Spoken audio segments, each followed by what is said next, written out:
Hello दोस्तों, एक बार फिर से आप सभी का स्वागत है एजुकेशन बाइट पर। कैसे हैं आप सभी? उम्मीद करती हूँ सभी अच्छे से होंगे। संस्कृत की आज की क्लास में हम प्रयत्न पढ़ेंगे। इससे पहले की क्लास में मैंने आपको वर्णों का उच्चारण स्थान बताया था, जिसमें आपको सूत्र करवाए थे कुछ। जैसे आपको बता देती हूँ कि अकुह विसर्जनिया नाम कंठा, ठीक है, इचु यशा नाम तालुह। तो इस तरीके से आपको कुछ सूत्र बताए थे जहाँ से आप आसानी से वर्णों के उच्चारण स्थान को याद कर सकते हैं। जिसमें कभी कभार बच्चों को हिंदी में तो आपने पढ़े ही होंगे, पर जैसे या हो गया, शा हो गया, इनके उच्चारण स्थान में थोड़ी दिक्कत आती है, तो वहाँ से आपको ये सारे क्लियर हो गए होंगे। आज की क्लास में हम प्रयत्न पढ़ेंगे। ये आपका इस चैप्टर का लास्ट टॉपिक है।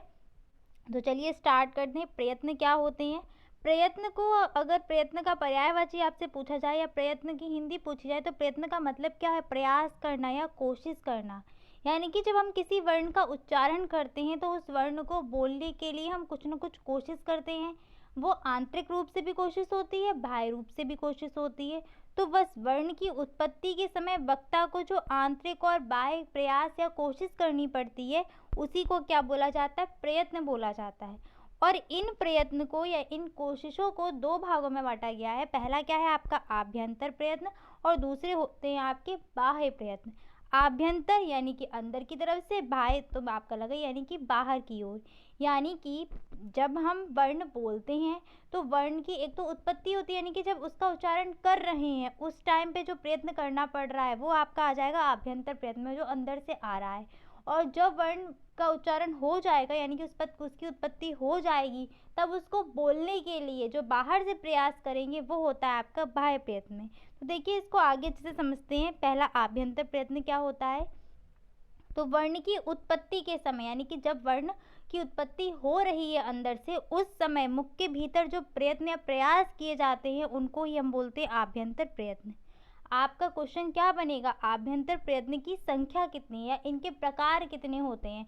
ये आपका टेट में भी क्वेश्चन इंपॉर्टेंट रहेगा। आभ्यंतर और बाह्य प्रयत्न कितने भेद होते हैं, कितने प्रकार होते हैं, दोनों की ही संख्या जो है वो आपकी टेट और डीएलएड दोनों में ही इंपॉर्टेंट रहेगी। तो आभ्यंतर प्रयत्नों की संख्याएं होती हैं 5, यानी कि इनके प्रकार या भेद होंगे आपके 5। ठीक है, तो फर्स्ट आप इसका भेद क्या है? पहला होता है स्पृष्ट। स्पृष्ट का मतलब क्या है? स्पृष्ट का मतलब है स्पर्श करना। तो स्पृष्ट में कौन कौन से वर्ण या व्यंजन आएंगे आपके?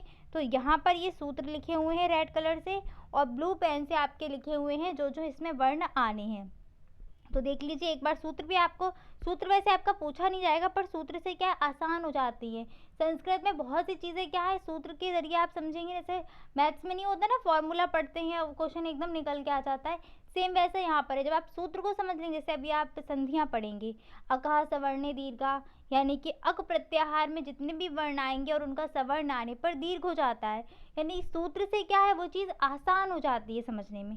तो वही है स्पृष्ट प्रयत्नम स्पर्शानाम, यानी कि स्पृष्ट जो प्रयत्न होगा इसमें सारे कौन से आएंगे? स्पर्श व्यंजन आपके आएंगे, यानी कि जिनको बोलने में हमारी जीभ मुख के कई अवयवों को स्पर्श कर रही होगी। दांत को भी कर सकती है, मूर्धा, तालु, किसी को भी स्पर्श करेगी। तो यानी कि इसमें कौन कौन से वर्ण आने हैं? का से लेके, यानी का वर्ग से आपके पा वर्ग तक, का से माँ तक के आपके सारे वर्ण आ जाएंगे स्पृष्ट में। सेकेंड है आपका ईसत स्पृष्टम। ईसत का मतलब होता है कम, यानी कि ऐसे वर्ण जिनको बोलने में हमारी जीभ कम स्पर्श कर रही हो, मुख्य अवयवों को कम स्पर्श करती है, वो होते हैं ईसत स्पृष्टम। सूत्र है ईसत स्पृष्टम अंतस्थानाम, यानी कि अंतस्थ व्यंजन इसमें आने हैं। अंतस्थ व्यंजन कौन कौन से होते हैं? या व राला, यानी कि यड़ प्रत्याहार में आपके जो वर्ण आते हैं, इसको अगर हम लिखना चाहें, आपसे कभी कभार पूछा भी जाता है कि अंतस्थ व्यंजन के लिए कौन सा प्रत्याहार है, तो आपका यड़ प्रत्याहार है। इसको ध्यान रखना, 1 नंबर में ये क्वेश्चन बन सकता है। नेक्स्ट आपका जो थर्ड है आभ्यंतर प्रयत्न, वो होता है ईसत विव्रतम। इससे पहले हम विव्रत को समझ लेते हैं। विव्रत का मतलब क्या होता है? खुला होना। ठीक है, और विव्रत में आपके सारे कौन आते हैं? स्वर। सूत्र लिखा भी है विव्रतम स्वराणाम, यानी कि विव्रत में, यानी कि जब मुंह खोलते हैं ना, यानी कि विव्रत का मतलब क्या है? खोलना। तो जब मुख खुलता है हमारा उस टाइम किसका उच्चारण होता है? स्वरों का। यानी कि मोस्टली जो आपके स्वर हैं वो जब बोलते हैं तो मुंह खुलता है, जैसे आ, ई, ऊ। तो ऐसे में क्या है, ये सारे जो स्वर हैं वो किस में आएंगे, विव्रत में। अब ईसद विव्रत में क्या आएंगे, जिसमें कम खुलता हो। ईसद मीन्स कम, विव्रत मीन्स खुलना। ठीक है, ईसद विव्रतम ऊष्माणाम। ऊष्म व्यंजन को बोल के देखिए, श, स, हा। तो जब इनको बोलते हैं तो मुख बहुत कम खुलता है, तो वो जो आपके वर्ण हैं वो किस में आने, ईसद विव्रतम में। समझ गए, इन चारों को समझ लो, एक बार फिर से बता देती हूँ। इस पृष्ठम में सारे आपके स्पर्श व्यंजन आएंगे, कहाँ से, का से लेकर मा तक। ईसद इस पृष्ठम में ऐसे आने हैं जो कम, जिसमें स्पर्श होगा, यानी कि सीधे सीधे अंतस्थ व्यंजनों को ध्यान रखे। कौन, यवर आला। ईसद विव्रतम में कौन आएंगे, जिसमें कम मुंह खुल रहा होगा, यानी कि ऊष्म व्यंजन। ऊष्म व्यंजन के लिए प्रत्याहार आपका होता है शल प्रत्याहार, और अंतस्थ व्यंजन के लिए जो प्रत्याहार होता है वो क्या होता है, यड़ प्रत्याहार। विव्रतम में आपके सारे स्वर आते हैं, और संव्रतम एक बचा हुआ है। संव्रत बहुत इजी है, जब हिरस्व स्वर यानी कि हिरस्व आ का, छोटे आ का जब उच्चारण करते हैं तो सिर्फ छोटा यानी कि हिरस्व आ ही आता है संव्रत में, और कोई वर्ण नहीं आता। तो ये तो बहुत इजी है आपका, हिरस्वस्य अवर्णस्य प्रयोगे संव्रतम, यानी कि हिरस्व आ आपका किस में आना है, सिर्फ और सिर्फ संव्रत में आएगा। ठीक है, चलिए यहाँ पर मैंने आपका चार्ट बना दिया, बच्चों को नहीं समझाते फ्लोरल चार्ट से, वैसे आपको बता दें तो इससे आपको याद रहेगा। आपको मेन चीज़ याद क्या करनी है कि आभ्यंतर प्रयत्न के भेद कितने हैं और कौन से भेद में कौन सा वर्ण आता है। पहला भेद आपका स्पृष्टम, जिसमें सारे स्पर्श व्यंजन आएंगे, का से लेके पा वर्ग, मतलब का वर्ग से पा वर्ग तक, यानी कि का से लेके मा तक सारे वर्ण आने हैं। ईसद स्पृष्टम में आपके कौन सा आते हैं, अंतस्थ व्यंजन आते हैं, यवराला। ईसद विव्रतम में आपके ऊष्म व्यंजन आते हैं, विव्रतम में सारे स्वर आते हैं, और संव्रतम में आपका हिरस्व आ आता है। क्लियर, चलिए आगे बढ़ते हैं। नेक्स्ट है आपका बाह्य प्रयत्न। तो जैसा कि आपको बताया था, यानी कि जब वर्ण की उत्पत्ति हो रही होगी उस टाइम हम जो अंदर से प्रयास कर रहे होंगे वो आपका अभ्यंतर में आ जाएगा, और जब वर्ण का उच्चारण कर रहे होंगे कि वर्ण की उत्पत्ति हो चुकी है, वर्ण को जब मुख से बाहर निकाल रहे होंगे उस टाइम हम जो प्रयास कर रहे होंगे वो आपका बाह्य प्रयत्न में आएगा। यानी कि मुख से जब वर्ण बाहर निकलने लगते हैं उस समय उच्चारण की जो चेष्टा या प्रयास होता है उसको ही हम बोलते हैं बाह्य प्रयत्न। बाह्य प्रयत्नों की संख्या कितनी है, भेद, यानी कि भेद या संख्या बोल सकते हैं। बाह्य प्रयत्न के प्रकार भेद कितने होते हैं, तो 11 होते हैं। आभ्यंतर प्रयत्न के भेद कितने होते हैं, 5 भेद होते हैं। ठीक है, स्पृष्ट, ईसद स्पृष्ट, विव्रत, ईसद विव्रत और संव्रतम। ठीक है, चलिए आगे बढ़ते हैं। बाह्य प्रयत्न कौन कौन से हैं, पहला है विवार, दूसरा संवार, श्वास, नाद, घोष, अघोष, अल्पप्राण, महाप्राण, उद्दात, अनुदात और स्वरित, जिसमें आपने घोष अघोष हिंदी में पढ़े होंगे, अल्पप्राण महाप्राण भी आप पहले सुन चुके हैं, और उद्दात अनुदात स्वरित ये आपने हिंदी में स्वरों के भेद में पढ़े भी होंगे।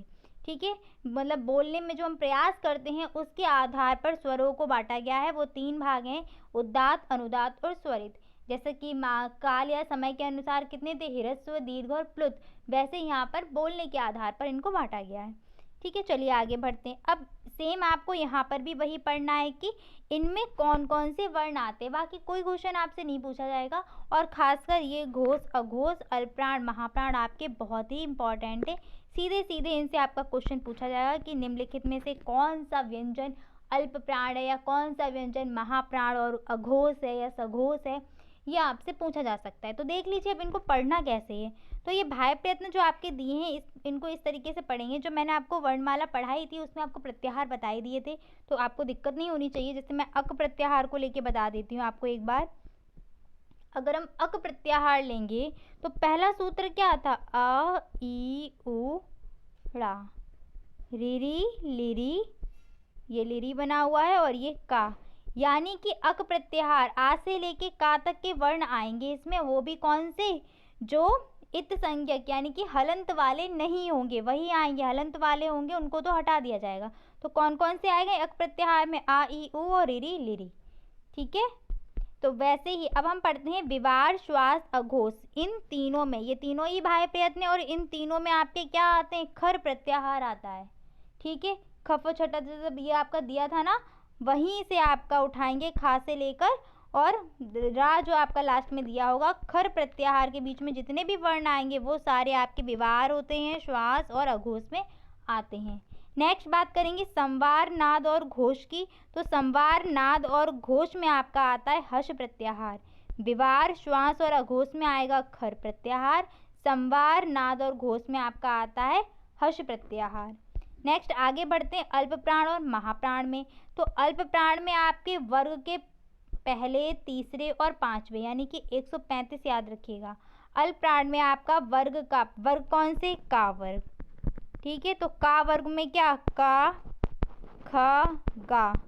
पहला वर्ण का आ रहा है, तीसरा वर्ण क्या आ रहा है आपका? गा। तो इस तरीके से पहला, तीसरा, पांचवा आपका किस में मिलेगा? अल्प प्राण में मिलेगा। और साथ साथ इनके कौन से? अंतस्थ व्यंजन यानी कि यड़ प्रत्याहार भी अल्प प्राण में आता है। अल्प प्राण में कौन कौन से वर्ण आते हैं? प्रत्येक वर्ग के पहले, तीसरे और पांचवे, और उनके साथ में अंतस्थ व्यंजन यानी कि यड़ प्रत्याहार। नेक्स्ट महाप्राण में कौन से व्यंजन आते हैं? प्रत्येक वर्ग का कौन सा? दूसरा और चौथा यानी कि 24 याद रखो। और साथ साथ शल प्रत्याहार यानी कि सारे ऊष्म व्यंजन आएंगे। ठीक है, चलिए अब बात करते हैं उदात्त, अनुदात्त और स्वरित की। ये तीनों क्या है? स्वर, मतलब जो आपके स्वर हैं उनको उच्चारण यानी कि प्रयास उच्चारण में जो मुख की आकृति बनती है उसके आधार पर इनको बांटा गया है। उदात्त में आपका आता है अ, ई, उ, री, री यानी कि सारे ह्रस्व आ जाएंगे। अनुदात्त में आपके आ, ई, उ, री, री, ए, ऐ, ओ, औ आएगा। और स्वरित में आपका ओम आता है। ठीक है, तो आप समझ गए। एक बार मैं फिर से आपको रिवीजन करा देती हूँ कि आभ्यंतर प्रयत्नों की संख्या कितनी होती है। आभ्यंतर प्रयत्न आपके 5 होते हैं। संख्या बार बार आ रहा है। आभ्यंतर प्रयत्नों की भेद कितने होते हैं, प्रकार कितने होते हैं? तो आभ्यंतर प्रयत्नों के जो भेद होते हैं वो 5 होते हैं। पहला है आपका स्पृष्ट, जिसमें आपके सारे स्पर्श व्यंजन आते हैं। दूसरा है आपका क्या? ईषद स्पृष्टम, जिसमें आपके अंतस्थ व्यंजन आते हैं। तीसरा है आपका विव्रत, जिसमें स्वर आते हैं। चौथा है आपका ईषद विव्रतम, जिसमें आपके आते हैं सारे ऊष्म व्यंजन यानी कि शल प्रत्याहार। और पांचवा था आपका संव्रतम, जिसमें आपका ह्रस्व स्वर आता है। अब बात करते हैं बाह्य प्रयत्न के भेद की।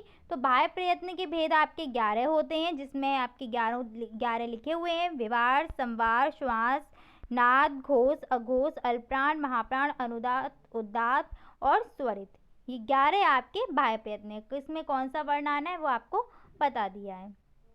चलिए एक बार रिवीजन कर लेते हैं अल्पप्राण और महाप्राण को, साथ साथ घोष और अघोष को, क्योंकि ये आपके लिए बहुत ही इंपॉर्टेंट है। ये आपके हिंदी में भी काम आएगा और संस्कृत में तो आना ही आना है। चलिए अल्पप्राण में आपके कौन कौन से आते हैं, सीधे अगर इन्हें क्विक देखना है तो क्विक रिवीजन में क्या देखेंगे? अल्पप्राण में आपके सारे 135 का मतलब क्या है? प्रत्येक वर्ग का पहला, तीसरा और पांचवा वर्ण। तो 135 प्लस अंतस्थ अल्पप्राण। महाप्राण 24 प्लस ऊष्म व्यंजन। घोष में आता है आपका 12 प्लस श, स, यानी कि इसमें हा नहीं आता, बस इतना ध्यान रखना। सारे ऊष्म व्यंजन नहीं आते घोष में, बाकी का जो हा बचा हुआ है ये आपका हा चला जाएगा अघोष में, यानी कि अघोष में कौन कौन आएंगे? 345 प्लस हा और सारे अंतस्थ व्यंजन। तो इन सभी को बहुत अच्छे से याद कर लीजिएगा, इन चारों पॉइंट को। नेक्स्ट बाकी आपका रिवीजन करा देते हैं। इस क्लास में जो इंपॉर्टेंट चीज़ें थी सीधे सीधे क्वेश्चन पूछते हैं। संस्कृत वर्णमाला में कितने वर्ण हैं? तो 46 वर्ण होते हैं। संस्कृत वर्णमाला में स्वरों की संख्या कितनी है? तो 13 स्वर हैं। और व्यंजन पूछे जाए तो व्यंजन आपके 33 व्यंजन होते हैं। अगर बात करते हैं ह्रस्व स्वर कितने हैं, तो ह्रस्व स्वर आपके 5 हैं। दीर्घ स्वर कितने हैं? दीर्घ स्वरों की संख्या 8 है, ये आपकी पूछी भी गई है। व्यंजन के कितने भेद हैं? तो व्यंजन यहाँ पर 3 प्रकार के हैं। एक आपका स्पर्श व्यंजन, फिर आपका आता है अंतस्थ व्यंजन। अंतस्थ व्यंजन के लिए प्रत्याहार कौन सा बताया अभी? यड़ प्रत्याहार, ध्यान रखिएगा। और जो आपका अगला है वो कौन सा है आपका? अगला है आपका ऊष्म व्यंजन, और ऊष्म व्यंजन के लिए आपका प्रत्याहार होता है शल प्रत्याहार। ठीक है, संयुक्त व्यंजनों को संस्कृत वर्णमाला में कोई स्थान नहीं दिया गया है। अगर आपको पढ़ना है तो देखो अलग से तो इनका यूज होता है, लेकिन इनका इस वर्णमाला में ये देखने को नहीं मिलेंगे। और सारे के सारे कितने माहेश्वर सूत्र हैं? 14 माहेश्वर सूत्र हैं आपके। और अगर हम प्रत्याहार पूछे तो प्रत्याहार कितने हैं आपके? संस्कृत वर्णमाला में 14 तो माहेश्वर सूत्र हैं और प्रत्याहार की संख्या है 42। ठीक है, इन 14 माहेश्वर सूत्रों को आपको बहुत अच्छे से तैयार करना है। जिसने याद कर लिए हैं 14 माहेश्वर सूत्र बहुत अच्छी बात है, और जिसने याद नहीं किए हैं तो एग्जाम से पहले इन 14 माहेश्वर सूत्रों को याद कर लेना। जिसमें आपका जो पंचम वर्णमाला है वो मतलब पांचवा सूत्र और सातवां सूत्र, इनसे आपके क्वेश्चन बहुत पूछे जाते हैं। सीधे सीधे आता है कि पांचवा माहेश्वर सूत्र लिखिए या सातवें माहेश्वर सूत्र में कौन कौन से वर्ण आते हैं उनको लिखिए, ऐसे क्वेश्चन आएगा। तो इसके लिए आपको माहेश्वर सूत्र याद होना बहुत ज़रूरी है। और ऐसा नहीं है कि डीएलएड में ही आएगा, आगे भी टेट में भी ये आपका जो टॉपिक है वो काम आएगा आपकी। चलिए आज की क्लास में बस इतना ही। आपका जो चैप्टर है ये फिनिश हो गया है। नेक्स्ट क्लास में मिलेंगे नेक्स्ट चैप्टर के साथ, जो शायद आपका संधियाँ है या समास है, वो देख लेंगे। तो मिलते हैं नेक्स्ट क्लास में। अगर वीडियो अच्छी लगती है तो प्लीज़ अपने दोस्तों को शेयर करिएगा, चैनल को सब्सक्राइब करिए। Thanks for watching and please like share and subscribe my channel. Bye bye, take care.